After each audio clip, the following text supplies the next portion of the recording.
Yo, how's everybody doing?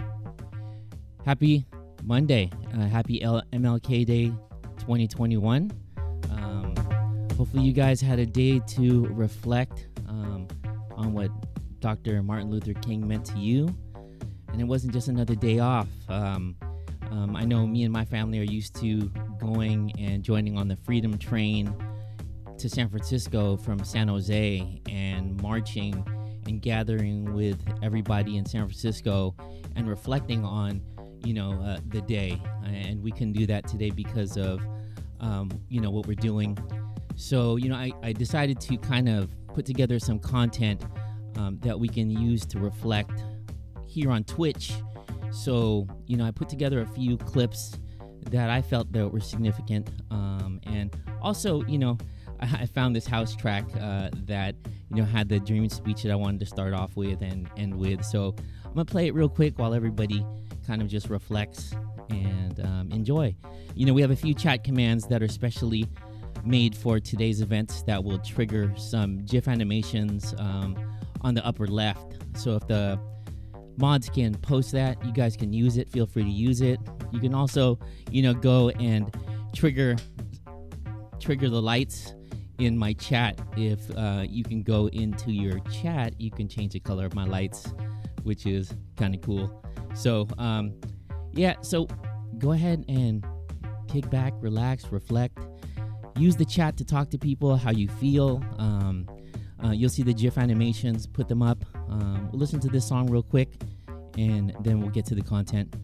Again, thanks for joining me for another MLK Day. I know it's kind of strange. We're here on Twitch virtually, but I decided to put this content together last minute. I wanted to do something, but I wasn't sure. And, I didn't want to do a regular DJ stream.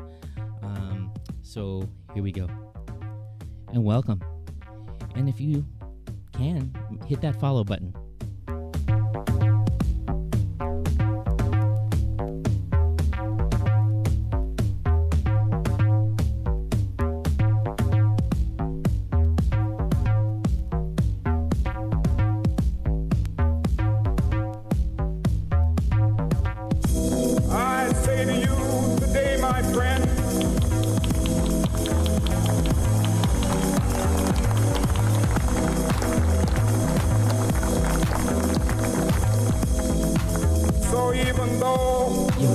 If you guys can, keep putting those GIF commands up from time to time. I still have a dream. It is a dream deeply rooted in the American dream. I have a dream that one day this nation will rise up, live out the true meaning of its creed. We hold these truths to be self-evident, that all men are created.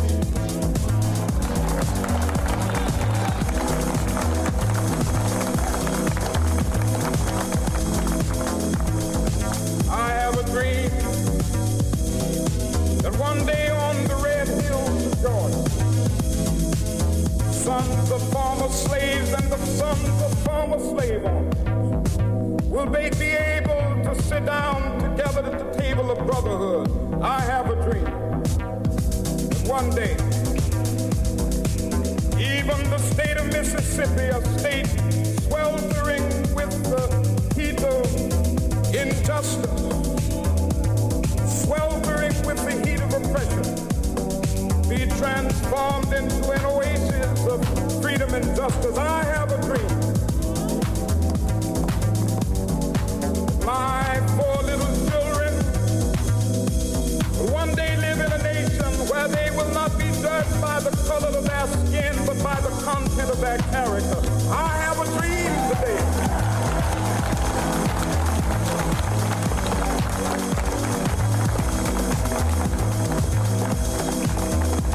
I have a dream that one day down in Alabama, with its vicious racists, with its governor having his lips dripping with the words of interposition and nullification. One day right there in Alabama, little black boys and black girls will be able to join hands with little white boys and white girls as sisters and brothers. I have a dream today.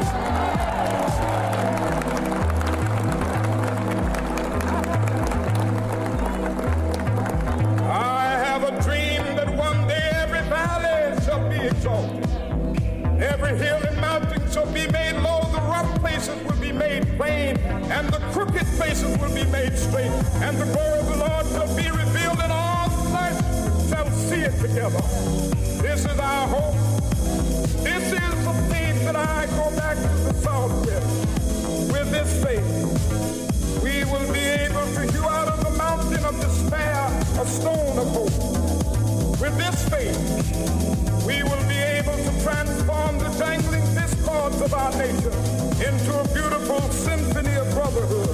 With this faith, we will be able to work together, to pray together, to struggle together, to go to jail together, to stand up for freedom together, knowing that we will be free one day.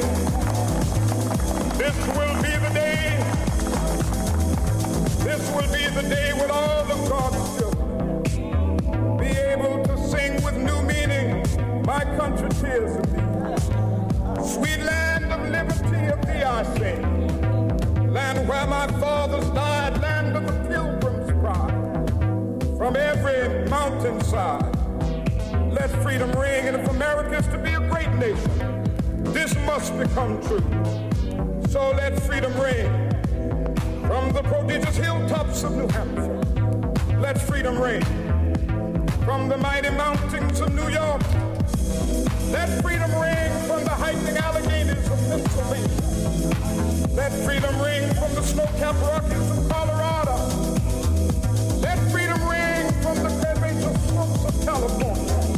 But not only that, let freedom ring from Stone Mountain of Georgia.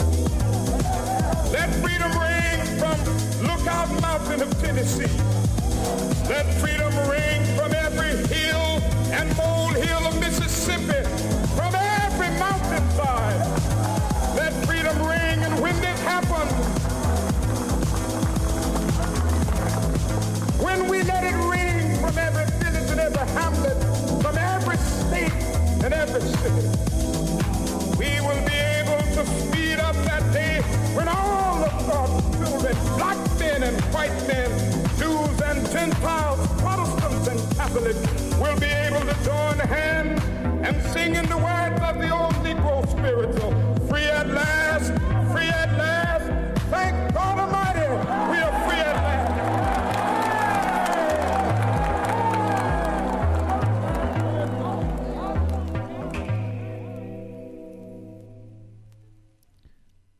Again, thank you for joining me for a special MLK Day tribute, kind of day of reflection. This isn't, a normal stream for us here, and, I just wanted to make sure we took this day as not a day off, but a time to reflect, a day of service if you could. I know that me and my family, or at least, we would try to go on the Freedom Train and go from San Jose all the way to San Francisco and, march with other people and kind of gather and reflect about what Martin Luther King meant for the civil rights movement. And so, it's very important for me, especially me as an Asian American, a child of immigrants, to understand what the civil rights movements meant for my family and meant for me. And, it's very important because I wouldn't be where I am now if it wasn't for what Dr. Martin Luther King did and the civil rights movement did. So, hopefully we're all here for the right reasons. We're going to go ahead and play a few clips.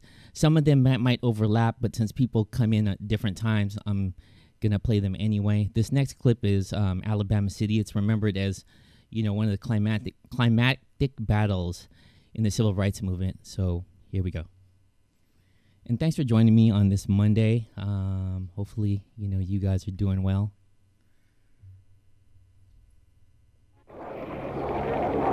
Martin Luther King Jr. came to Birmingham, Alabama in 1963 on a mission to a place he called the most segregated city in the United States. To dramatize this blatant injustice and federal government not put a cent in this city unless it decides to face the realities of desegregation. In the nonviolent demonstrations that followed, King and hundreds of protesters were arrested. They were pressing the city to eliminate laws that sought to keep blacks and whites separated in schools, restaurants, and many other public places. Historian Robert Corley says King and the local civil rights leaders needed this strategy to succeed. There had been no movement whatsoever in the city toward any form of desegregation of any of its institutions. And so King was saying, if we can win in Birmingham, if we can come to Birmingham and prevail, then we can win anywhere. King and his followers were met with fierce resistance from the police. Public Safety Commissioner Eugene Bull Connor, backed by the majority of white residents, was determined to stop the demonstrations. Without enough volunteers to continue the protests, King and other leaders enlisted hundreds of young school children to keep the marches going and fill up the jails. The young African-American student protesters would gather here on the steps of the 16th Street Baptist Church and hear inspirational speeches from civil rights leaders like Dr. Martin Luther King Jr. They would then file from the church and walk across the street to a park where they were determined to demonstrate peacefully for equal rights. I was arrested after we got about a block away from the church in this area. Janice Kelsey was 16 years old when she and her schoolmates were jailed. My mind was made up. I was going to participate. I was going to go to jail. I wanted to get my freedom. Then on the second day of the student demonstrations, things turned violent. Police turned high-pressure fire hoses on the young people and set attack dogs on them. Birmingham civil rights leader Reverend Calvin Woods was there. There had been some dog biting, some beating, some killing. Many people were beaten and spit on and put in jail, lost jobs. But those were minor things compared to what we felt we had to do. The brutal crackdown was widely televised, and images of the event were seen around the world. Robert Corley says this incident galvanized new support for the civil rights movement. It was really that children's crusade that really turned the tide, because it did serve the goal of filling up the jails and forcing the white community to come to the table with King and negotiate some sort of settlement. Eventually, King and Birmingham city leaders reached an agreement. Within months, the local segregation laws were abolished. Reverend Woods says King's determination to keep the movement going made all the difference. We would not have accomplished what we did if it had not been for the support and leadership that Dr. King brought. The Birmingham campaign was a climactic battle of the civil rights movement. For many, it stands as an iconic symbol of the sacrifices made by King and thousands of African Americans. Chris Simpkins, VOA News, Birmingham, Alabama. But those who are at the back of the line. You can never whip these boys if you don't keep you and them separate. I found that out in Birmingham. You've got to keep the white and the black separate. In May of 1963, one individual in Birmingham, Alabama, reinvigorated the wilting civil rights movement. Bull Connor, Birmingham's Commissioner of Public Safety, ordered the use of fire hoses and police dogs to quell demonstrations pushing for desegregation in Birmingham. In an ironic twist, however, by defending segregation so fervently, Bull Connor actually called national attention to the civil rights movement and dramatized its goals. His violent actions brought the immediate end to segregation in Birmingham, solidified his legacy as a symbol of bigotry, and, most importantly, hastened the passage of major civil rights legislation.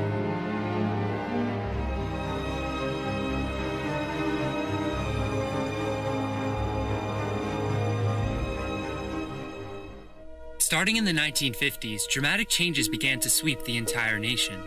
Following the landmark decision in Brown v. Board of Education in 1954 and the success of the Montgomery bus boycott in 1956, America found itself amidst an ever-strengthening civil rights movement. In 1962, however, the movement met its first significant setback in Albany, Georgia. The Albany movement was largely a failure. Because it lacked a clear-cut focus and failed to arouse an aggressive response from the police department, the campaign stalled. In August of 1962, the leader of the Southern Christian Leadership Conference, Dr. Martin Luther King Jr., left the city of Albany. According to King, the Albany movement's aims were so vague that we got nothing, and the people were left depressed and in despair. Although King left Albany crestfallen, he quickly refocused his attention on finding a way to regain momentum. King and other civil rights leaders sought someone that would display to the world the grim reality of segregation in the South. It didn't take long to find such an individual. Born in 1897, Theophilus Eugene Connor achieved local fame in Birmingham after dropping out of high school and becoming a baseball radio announcer in 1921. Due to his booming voice, Connor earned the nickname Bull, and eventually became, according to one publication, one of Dixie's most popular announcers. In 1934, Bull Connor launched his career in politics by becoming a member of the Alabama House of Representatives. According to Connor, he ran partly for the fun of it and partly to see how many friends I had. Despite his superficial motives and modest beginnings, Connor eventually would become one of the most infamous men in the South. By 1963, Connor had already gained his reputation for defending segregation at all costs. Over the past 2 decades, he had dominated Birmingham's political scene. Serving as the Commissioner of Public Safety, Connor controlled both the police department and the fire department. Connor frequently used his power to enforce Birmingham's stringent segregation ordinances, or, as he referred to them, our way of life. Bull Connor's Birmingham had become an international symbol of segregation and racism. The city was referred to as Bombingham for the numerous unsolved bombings by the Ku Klux Klan during Connor's reign. In 1962, Connor ordered the closure of over 60 of Birmingham's parks rather than follow a court's order to desegregate public facilities. According to Dr. King, Birmingham was the most thoroughly segregated city in the United States. After the failure of the Albany movement, local civil rights leaders implored Dr. King to make Birmingham the next target of the civil rights movement. The Reverend Fred Shuttlesworth told King, "If you come to Birmingham, the movement can not only gain prestige, it can really shake the country." With such a strong incentive, the Southern Christian Leadership Conference began planning for the campaign in Birmingham. It would be called Project C, for confrontation. I have the feeling that if we can get a breakthrough in Birmingham and really break down the walls of segregation, it will demonstrate to the whole South, at least the hardcore South, that it can no longer resist integration. Since African Americans comprise 40% of the consumer population in Birmingham, the SCLC decided to target segregation primarily in the business section of the city through economic boycott and prolonged demonstrations. The leaders of Project C also hoped that it would serve as a template for future resistances in southern cities. According to Shuttlesworth, we wanted confrontation, nonviolent confrontation, to see if it would work on a massive scale, not just for Birmingham, for the nation. After small-scale demonstrations in April, the leaders of Project C decided to use a revolutionary new tactic. The final phase of the movement would focus on mobilizing hundreds of Birmingham's youth. On Thursday, May 2nd, the first children began demonstrating. By the end of the day, Bull Connor and his police force had arrested 959 children, ranging from ages 6 to 18. Over the next few days, Connor continued defending segregation at all costs. Do you think you can keep Birmingham in the present situation of segregation? I may not be able to do it, but I'll die trying. Connor ordered his police and fire departments to use dogs and hoses to crush these massive demonstrations. To counter King's tactic of nonviolence, Connor pledged to fill the jails. By May 7th, Connor and his police department had already jailed over 3,000 demonstrators. The situation in Birmingham worsened as Connor proceeded with his relentless attack on the demonstrators. Local business leaders began to change their minds about segregation.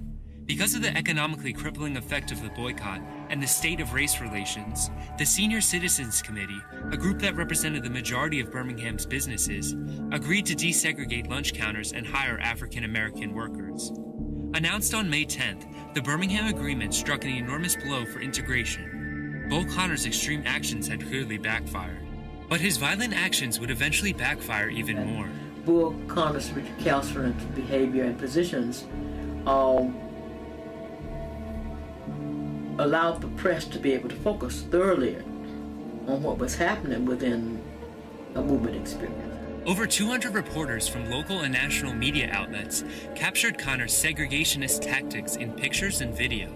The stark contrast of vicious dogs and high-powered hoses with young children dramatically stirred the nation's conscience. As Connor attacked the Birmingham Agreement as capitulation by certain weak-kneed white people, President John F. Kennedy began preparing for a monumental address to the nation. Previously, Kennedy had taken a rather lackluster stance on civil rights for African Americans. However, Bull Connor's alarming actions in Birmingham had alerted Kennedy, along with millions of other Americans, of the dire situation in the South. On June 11, 1963, Kennedy delivered an address on civil rights to the nation. Now the time has come for this nation to fulfill its promise. The events in Birmingham and elsewhere have so increased the cries for equality that no city or state or legislative body can prudently choose to ignore them. This week I shall ask the Congress of the United States to act, to make a commitment it has not fully made in this century to the proposition that race has no place in American life or law. Using the momentum from the events in Birmingham, over 250,000 Americans participated in the March on Washington in August of 1963, rallying behind a cry to pass the bill. A year later, President Lyndon Johnson passed the Civil Rights Act of 1964. The act, which was originally proposed because of Bull Connor's aggressive defense of segregation, outlawed segregation in schools, public places, and employment, and was an enormous step towards equality between different races. On March 10, 1973, Eugene Bull Connor died. By this time, Connor had lost nearly all of his political power and remained in the minds of Americans as a racist leader in the South. But for the civil rights movement, Connor was so much more than that. Connor became the quintessential representation of racism and prejudice in the South. By pledging to defend segregation at all costs, Connor was the perfect individual around whom the civil rights movement could rally. His attention-grabbing actions were of the utmost of importance for the movement. 100 years after the Emancipation Proclamation, Connor's use of fire hoses and police dogs on demonstrators not only caused the immediate end of segregation in Birmingham, but also triggered a sequence of events, from Kennedy's proposal of a major civil rights bill to the March on Washington, that directly led to the Civil Rights Act of 1964. Connor's story demonstrates how one individual's actions have the power to influence popular opinion and call attention to inequalities in our world. After Connor's downfall, one periodical discussed his influence in Birmingham.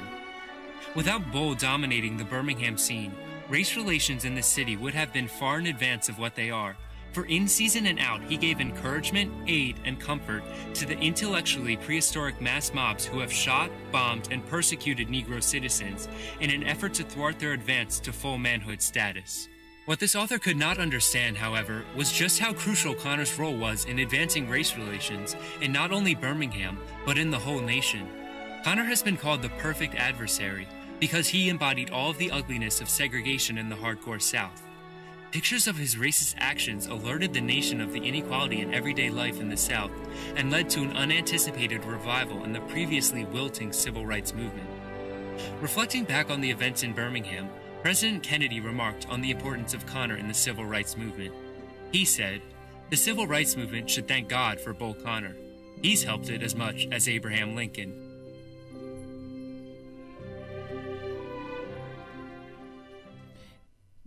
Well, thank you again for joining me for this special MLK Day stream. I'm Mr. Fred B, aka Original Video Rat. This is not a DJ stream today. It's definitely a time for us to reflect and honor Dr. Martin Luther King Jr. The clips I played, I'll be playing some of them over again because maybe some people joined us late.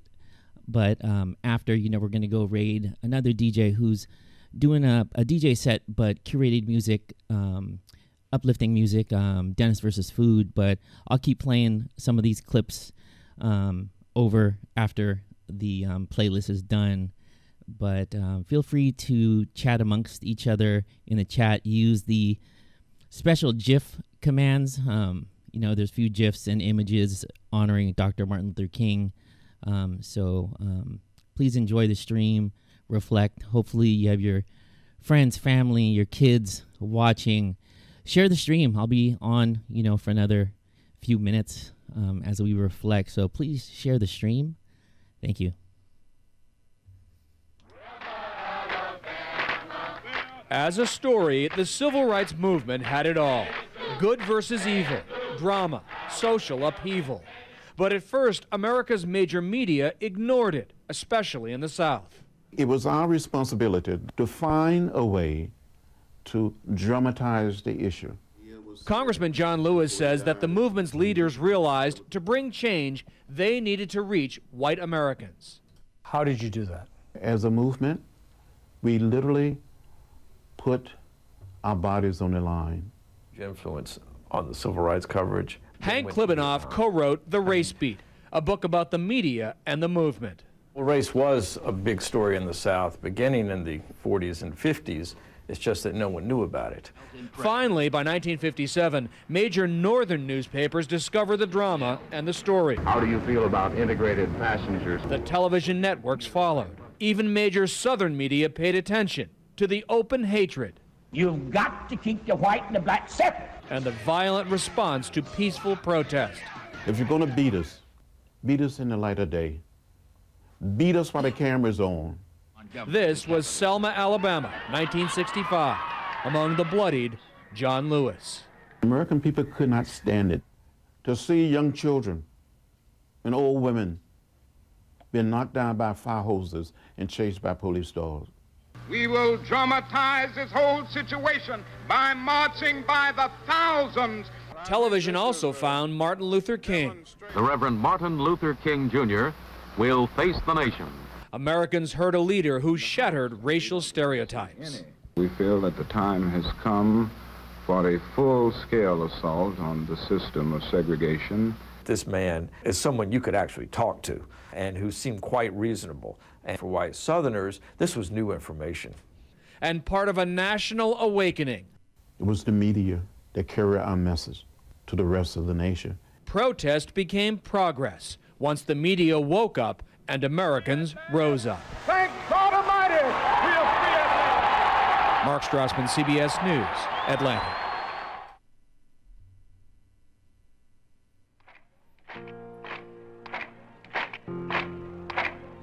Dr. Martin Luther King Jr. said, "There's not anything more powerful than the marching feet of a determined people."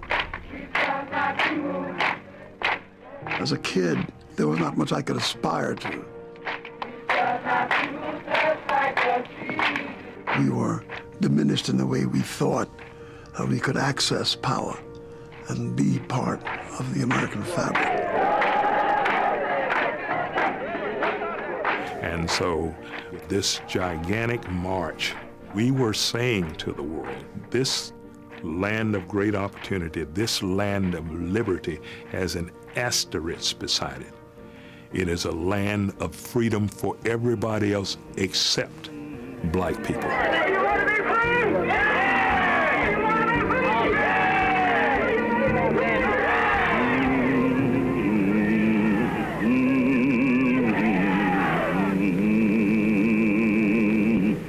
Prior to Martin Luther King Jr., the United States was like a dysfunctional drug addict or alcoholic. It had become addicted to racial segregation.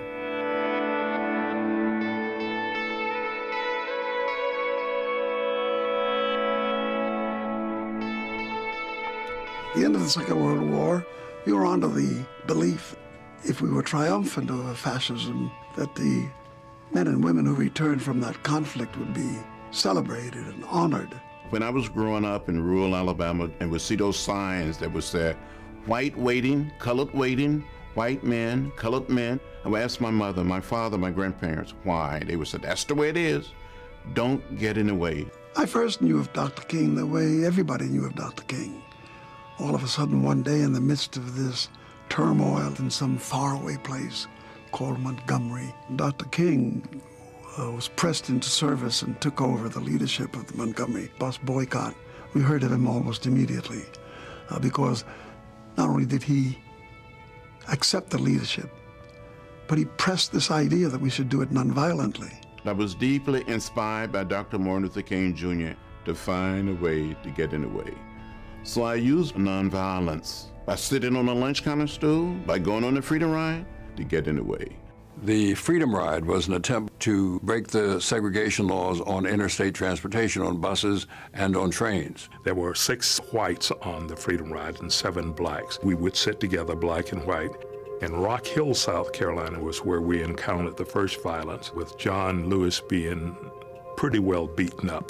The federal government finally intervened, and these early victories only encouraged us that we could do other things. They were very smart, media-wise, because they dressed up. They put the ties on, they put the jackets on, they were looking good. And they are going up against the authority. They're going against the man. That was tremendously exciting to us as young white Southerners. As the nonviolent concept grew, parallel to that was also the growth of an eye for an eye, violence. And there were many who were quite bright and quite gifted and honorable men and women who saw violence as an answer that just did not quite sit comfortably with the code that others of us had, saying that although racism was a cruel experience, we could not fight it by becoming racists. In Birmingham, Alabama, the nation was treated with television images of black and white boys and girls having high-pressure fire hoses, slammed them up against the walls as they were peacefully demonstrating to end segregation. Police dogs biting them. These pictures were circulated all around the world. But those demonstrations were like a spark that ignited a prairie fire of black protests across the country. And Kennedy, on the one hand, he's trying to win Africans and people and say, we are a better system than communism. And at the same time, there was this harsh treatment of black people that just didn't square in the final equation. And the more we were feisty in our demands of government, the more it revealed the weaknesses in our own construct. What started out as black Negro protests had developed into a Negro revolution. There was a feeling that we would not be able to break the Deep South. So that March on Washington was to be the culmination of all of this intense organizing. It really has to be a moral crusade for the country. The struggle for freedom in the United States had to move to the center of power, to where the president and the Congress were, that no matter how many demonstrations took place in Montgomery and in Birmingham and in places all around the South, that until you could change the central government, significant things wouldn't happen. The March on Washington was an accumulation of all this, because here would have been the biggest display of America in its most democratic moment, making a choice, and it was something that was emerging as a great demonstration as to the will of the people. Well, it may be the last time you march on the Capitol. That if that day erupted into violence, then our cause would be seriously reversed and hard to come by again. Well, it may be the last time you march for your freedom. Maybe the last time, but I don't know. Singing, this may be the last time. This may be the last time. This may be the last time. Maybe the last time, but I don't know. Yo, that was pretty powerful stuff. I don't know if you've participated in a march or a protest, but you know, it's something that you'll never forget. And I remember the first time we marched, you know, for MLK Day or any of the protests, it was pretty surreal. You know, if you've been on the Freedom Train from San Jose to San Francisco, you kind of imagine what it was like being part of these protests and marching with Dr. Martin Luther King Jr. And, you know, I identify myself as a person living with a disability, and I push for disability rights.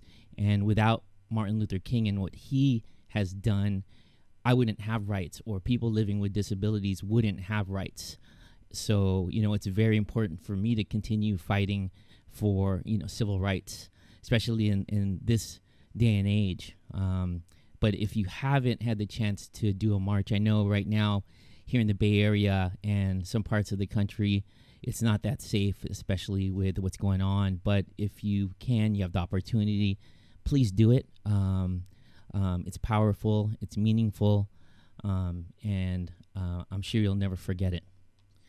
Move on to the next video. And again, thank you for joining me for this special Twitch stream for MLK Day 2021. Mr. Fred B, aka Original Video Rat. We're not doing a music stream today.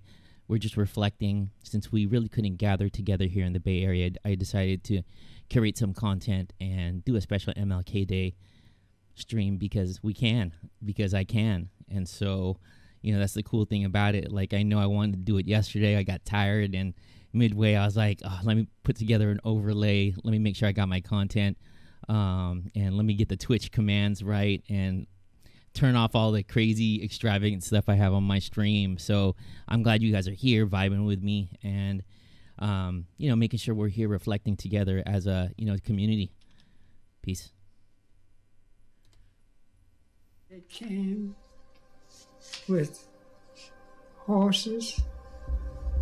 They came with nice sticks. And I was standing and people were running because they were beating me. I did not run, so he hit me at the base of my neck. And I became unconscious. Photos of a woman tear-gassed and beaten unconscious by Alabama state troopers are among the most iconic images of the civil rights movement. The woman was Amelia Boynton Robinson, a leader of the campaign for black voting rights in Selma, Alabama, and the first black woman to seek a seat in the U.S. Congress from that state.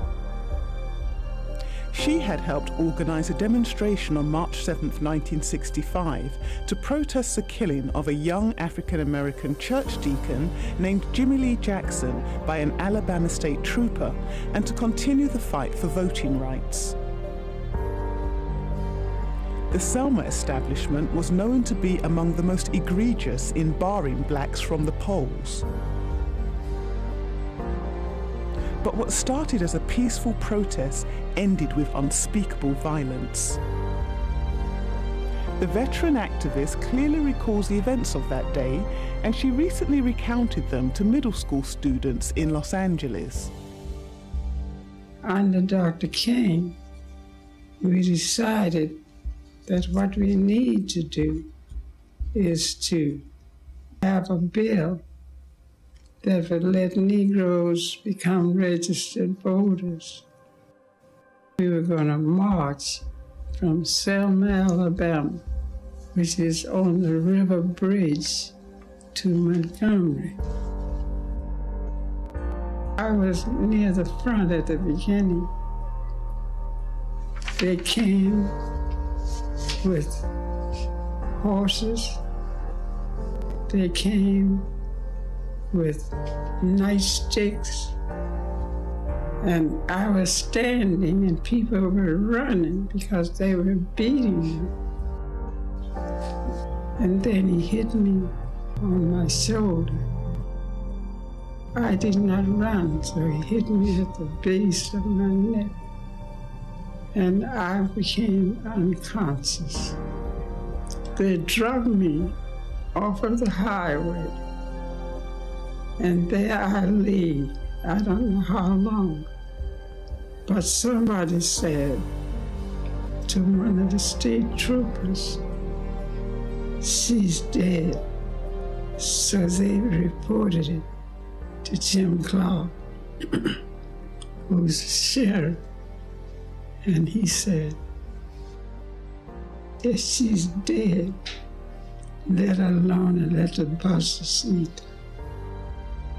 Images of the atrocities that day sparked shock and outrage across the globe. When Boynton Robinson became aware of the magnitude of the malfeasance that occurred on Bloody Sunday, it intensified her resolve. So it made my determination to do better and go farther. Boynton Robinson was present at the White House when President Lyndon B. Johnson signed the Voting Rights Act into law in August 1965. The episode became known as Bloody Sunday. It sparked worldwide outrage and helped garner support for the passage of the Voting Rights Act of 1965. As the 50th anniversary of the event approaches on March 7th, Boynton Robinson is not bitter. Instead, she remains resolute in her belief that although she almost died fighting for freedom, the struggle was worthwhile. After Bloody Sunday, people began to wake up, and those who have arisen because of our Bloody Sunday, they have excelled. Despite her age, Boynton Robinson's activism is far from done. The matriarch of the civil rights movement believes there is still a long way to go. She appealed to today's generation to embrace the lessons of the struggle and not take their vote for granted. And I am still determined that these young people will realize that a voteless people is a hopeless people. If we don't register and don't fight for your rights, then we are hopeless, whether it's an individual or a group of people. We are no citizen at all.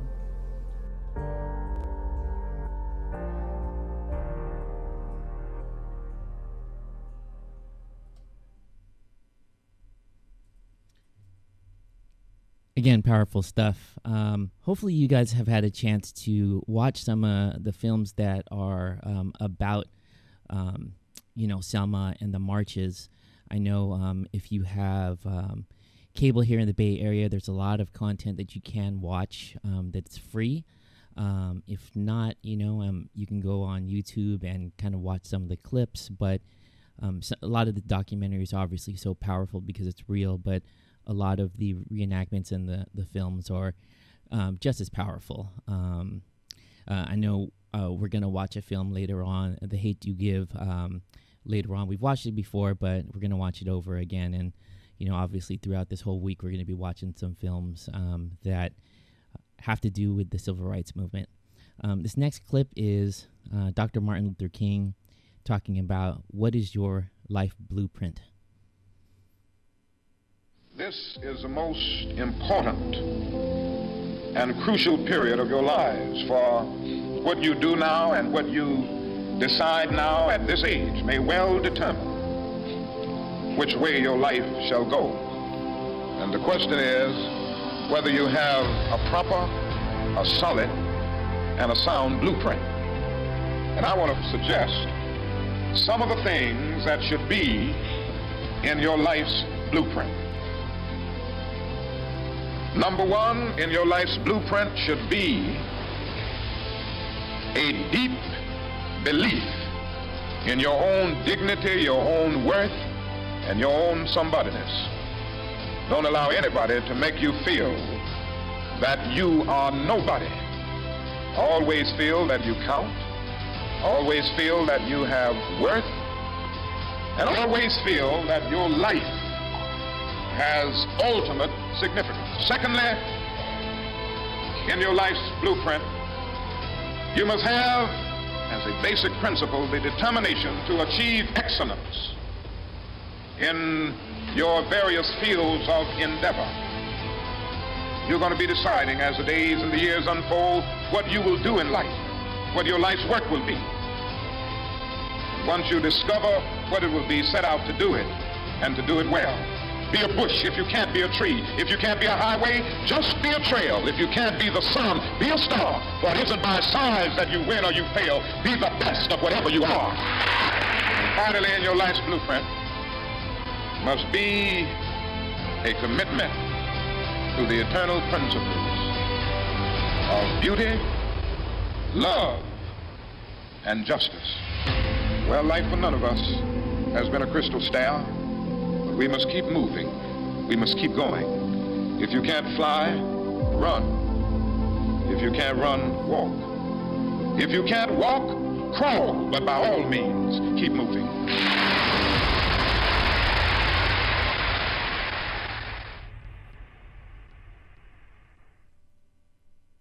Yo, words to live by, right? The last video I'm going to play is obviously the I Have a Dream speech. It's subtitled, if there's anybody here who can't hear. And, you know, listening to the speech like now in present day time, it's hard for me to believe that, you know, it's still relevant and we're still fighting the same fight, the same struggle, you know. And so I'm going to play it. I'm sure it's going to be powerful for you as well. I don't think I'm going to go and play the playlist over again because I don't think it's going to get muted. And so if you want to watch it over, you want to share it, have people come back to the channel. It'll be there. I'll save it. Maybe I'll upload it to YouTube later. But I think, you know, we'll end it on the I Have a Dream speech. And then, you know, we'll go raid Dennis versus Food, listen to some carefully curated music, feel-good jams. I know he's doing a tribute to MLK too, so we'll keep it local, keep it in the Bay Area. Again, thank you for joining me for this special MLK Day 2021 pop-up stream. Really appreciate you guys being here. I have the pleasure to present to you Dr. Martin Luther King, Jr.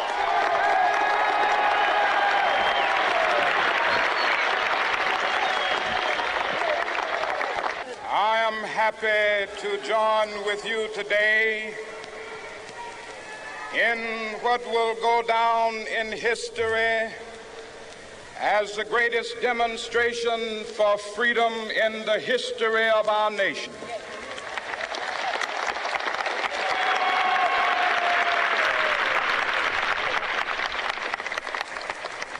Five score years ago, a great American in whose symbolic shadow we stand today signed the Emancipation Proclamation. This momentous decree came as a great beacon light of hope to millions of Negro slaves who had been seared in the flames of withering injustice. It came as a joyous daybreak to end the long night of their captivity. But 100 years later, the Negro still is not free. 100 years later, the life of the Negro is still sadly crippled by the manacles of segregation and the chains of discrimination. 100 years later, the Negro lives on a lonely island of poverty. I have a dream that one day this nation will rise up and live out the true meaning of its creed. We hold these truths to be self-evident, that all men are created equal.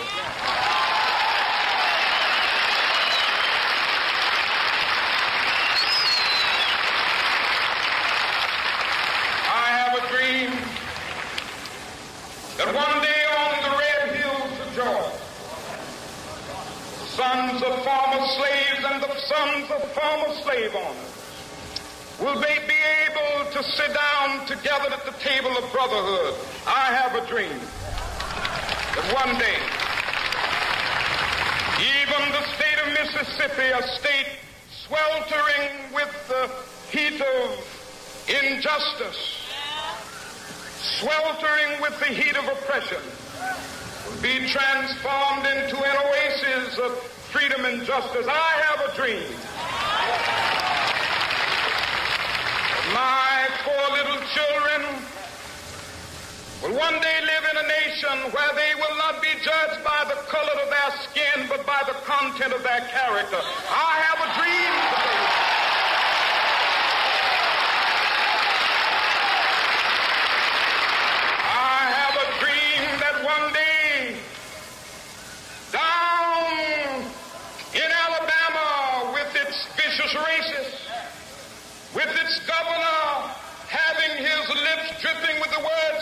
imposition and nullification. One day right there in Alabama, little black boys and black girls will be able to join hands with little white boys and white girls as sisters and brothers. I have a dream today.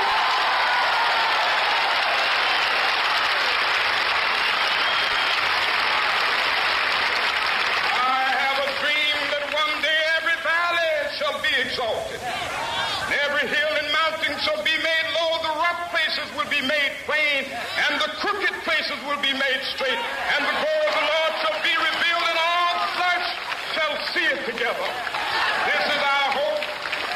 This is the faith that I go back to the South with. With this faith, we will be able to hew out of the mountain of despair a stone of hope.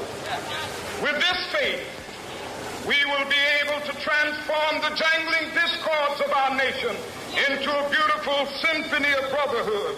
With this faith, we will be able to work together, to pray together, to struggle together, to go to jail together, to stand up for freedom together, knowing that we will be free one day.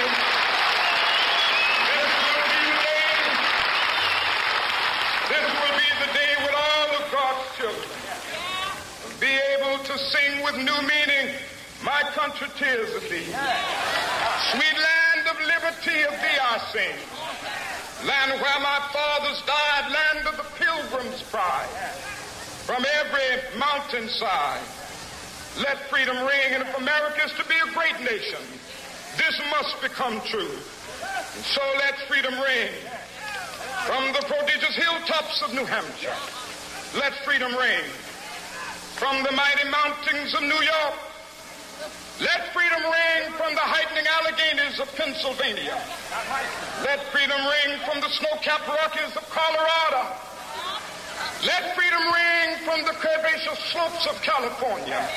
But not only that, let freedom ring from Stone Mountain of Georgia.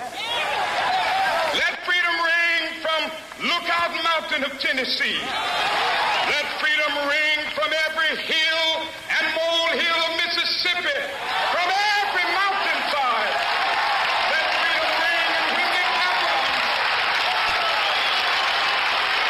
when we allow freedom ring, when we let it ring from every village and every hamlet, from every state and every city, we will be able to speed up that day when all of God's children, black men and white men, Jews and Gentiles, Protestants and Catholics, will be able to join hands and sing in the words of the old Negro spiritual, free at last, free at last, thank God Almighty, we are free at. So sorry about that one clip just cutting out just like that. Again, thank you again for joining me for this special MLK Day reflection. I'm glad I did it. I hope you guys took this time to reflect and kind of look at what's going on in our country right now and in the world and see how relevant this is, and that we got to continue to fight. We can't stop fighting, and make sure we keep pushing for, civil rights, especially in this country. I'm going to play the last song again if you came in late. It's a house track with the I Have a Dream speech in the back. Stay on. We're going to raid Dennis versus Food. I know he just got on. He's going to be playing some curated music as well and some feel-good music. Tomorrow for my Funky Tuesday set, I'm going to be playing new disco again, but I'll be playing the I Have a Dream speech at the beginning. And, tell everybody, join with me. MLK Day shouldn't just be one day, right? We should be doing this on a daily. We should be doing this all the time. We shouldn't just be celebrating this man just one day of our lives. So, again, thank you for being here. Give me a follow if you haven't followed yet. We try to make this stream kind of personal. It's all family and friends in here. So, much love. Appreciate y'all. We're going to end this with this last track, and then we're going to go raid Dennis. Peace.